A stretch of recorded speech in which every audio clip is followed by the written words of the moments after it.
Vamos a un enlace a través de Google Meet y le vamos a agradecer enormemente a Jesús Alemancia. Él es sociólogo, profesor, investigador y educador popular allá en Panamá, y queremos agradecerle enormemente que acepte este enlace con él para hablar de los últimos acontecimientos que están ocurriendo en este país centroamericano, con varias protestas sociales y lamentablemente la represión del gobierno de Panamá. Jesús, bienvenido a Radio Universidad de Guadalajara, aquí a Cosa Pública 2.0. Te agradecemos enormemente que nos aceptes este enlace.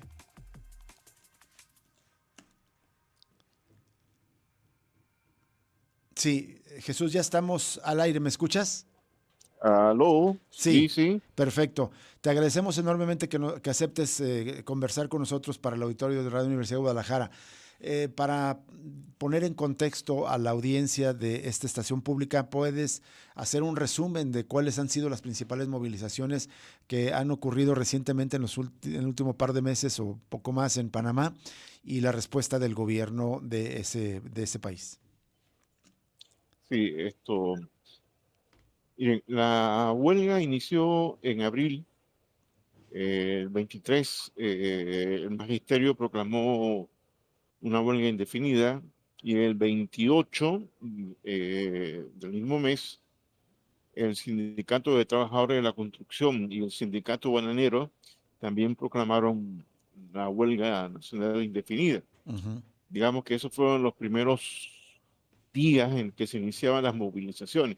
Antes de eso, se había dado pues algunas movilizaciones previas como de advertencia y de anuncio de la disposición de lucha del movimiento social panameño. Sí, Al proclamarse la huelga, han transcurrido 80 días de huelga, ¿no? Y al momento de llegar a los 80 días previamente, el Estado ya había comenzado a definir su política hacia las movilizaciones, ¿no? Entonces, en estos momentos, el movimiento social panameño tuvo que retirarse después de varios acontecimientos y luego de haber entendido entonces cómo funcionó la política de enfrentamiento del Estado. ujú, Esto es una combinación entre criminalización, el uso del sistema judicial. Previo al inicio de la huelga, habían salido varias noticias de cómo esto se iba a actuar, y una de esas noticias que nos llamó mucho la atención fue el traslado de los jueces de paz. Los jueces de paz acá, sí. que tienen que ver con los conflictos locales a nivel municipal y de barrios, está bajo la administración municipal. Y se emitió una ley de trasladar el control de los jueces de paz al Ministerio del Interior, o sea, al Al, Ministerio de Gobernación. al gobierno federal, sí. Y sí, entonces nos quedamos así como pensativos por qué razón se trasladaba a los jueces de paz a control del gobierno central. Ujú. Y resultó que tenía que ver con el abordaje eh, que estaba diseñando el Estado. Entonces, luego pasó al uso de las fuerzas de represión y resultó que nos fuimos enterando que durante las movilizaciones la policía tenía el orden de entregar y capturar a 10 de los manifestantes y trasladarlos a los juzgados de paz. Y desde ahí entonces se les comenzaba a multar de 100 a $500 eh, a la situación, o sea, obstáculo a la vía pública, desorden público, pero también ahí mismo se aprovechaba para armar expedientes y pasar de los juzgados de paz al Ministerio Público algunos casos, ¿no? Entonces ya entrábamos en la dimensión más de penalización de las movilizaciones, ¿no? Entonces vimos cómo se estaba utilizando el sistema judicial para poder abordar a manifestaciones, ¿no? Y tener control sobre ellos. Y claro, el temor en una economía deteriorada, de que cada manifestante tuviera que pagar entre 100 a $500 por manifestarse, ¿no?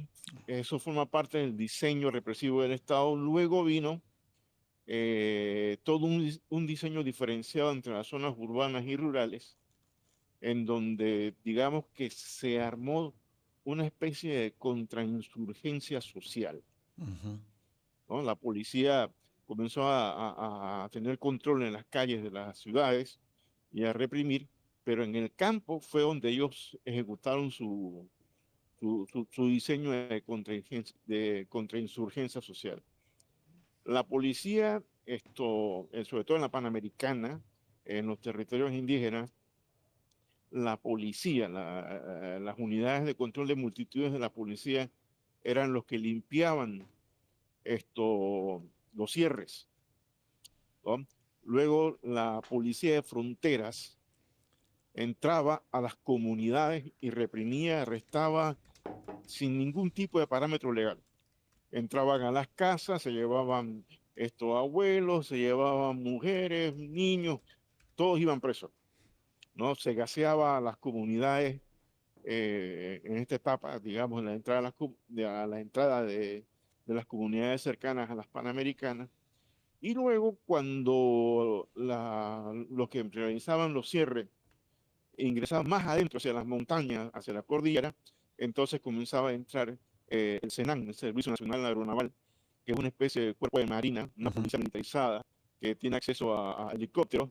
Entonces los helicópteros entraban hacia tierra adentro, hacia la cordillera, Hacia esos ¿no? poblados, Y sí. nuevamente comenzaban a reprimir a la gente que estaba tratando de huir o reagruparse para seguir con las manifestaciones. Y ahí vimos entonces cómo se diseñó y cómo las fuerzas represivas estudiaron cómo se dio las movilizaciones del año 23, que fue el año en que derrotamos a un contrato minero Exacto. totalmente leonino contra la sociedad panameña y el First Estado, Quantum, ¿no? ¿no? First Quantum, creo que se Sí, llamaba sí, la empresa minera. eso mismo, ajá. Jesús, Entonces nos entonces, dimos cuenta que ellos habían estudiado esa lucha y diseñaron la contrapropuesta de cómo ellos iban a enfrentar esta etapa de la lucha de los movimientos. Jesús Alemán, entonces si entiendo bien, digamos, un periodo de lucha social que viene después de esta victoria de la lucha social panameña en 2023 con una movilización que obliga a suspender las operaciones de First Quantum y que obliga al cierre de esta minería, decirlo abierto, se convocan estas huelgas del magisterio, de trabajadores baneros y de otros puntos, pero entonces ahora la reacción del gobierno de Raúl Mulino ha sido una represión feroz. Entiendo que hubo un punto muy, muy, muy delicado, creo que se llama la provincia Boca del Toro, tú me corriges. Sí, que sí, en la frontera con Costa Rica. Exacto. ¿Nos comentas ese episodio? ¿Cómo ocurrió? ¿Cuándo ocurrió? ¿Y cuáles fueron sus saldos?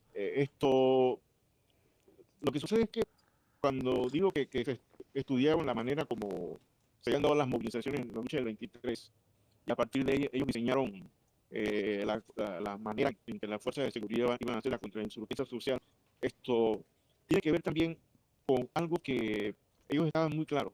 Dentro del movimiento social y popular panameño, uno de los sectores más combativos que hay es el pueblo noble, pueblo indígena que está cercano a la frontera con Costa Rica y que cubre todo el occidente panameño. Sí. Entonces, en el año 2010 ya se había dado una huelga y este señor presidente era ministro de Seguridad en ese momento.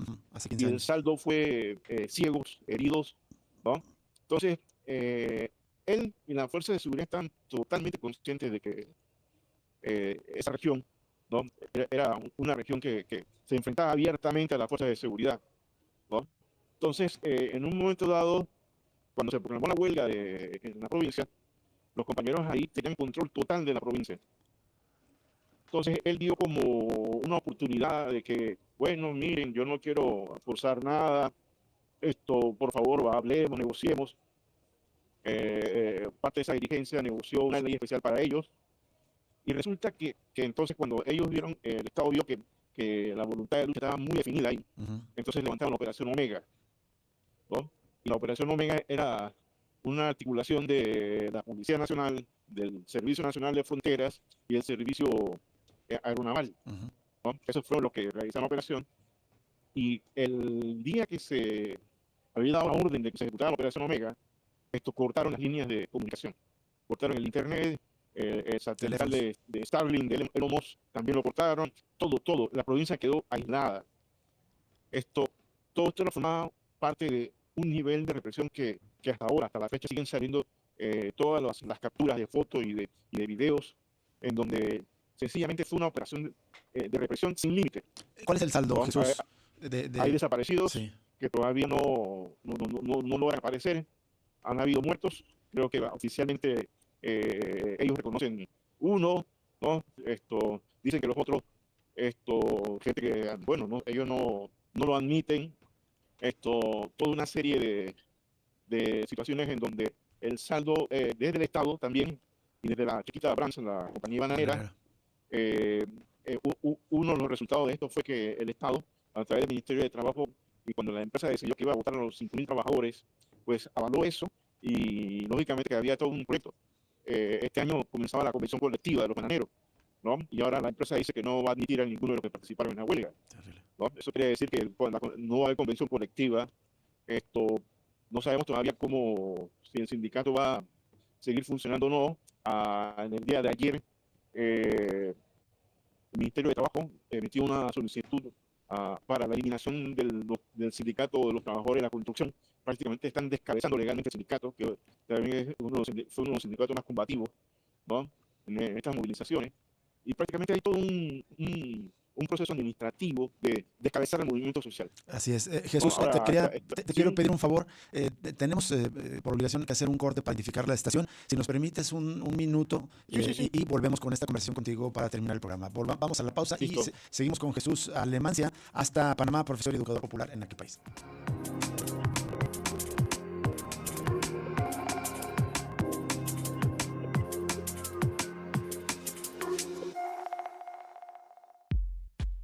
Ya regresa Cosa Pública 2.0 con Rubén Martín y Jesús Estrada.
Regresamos.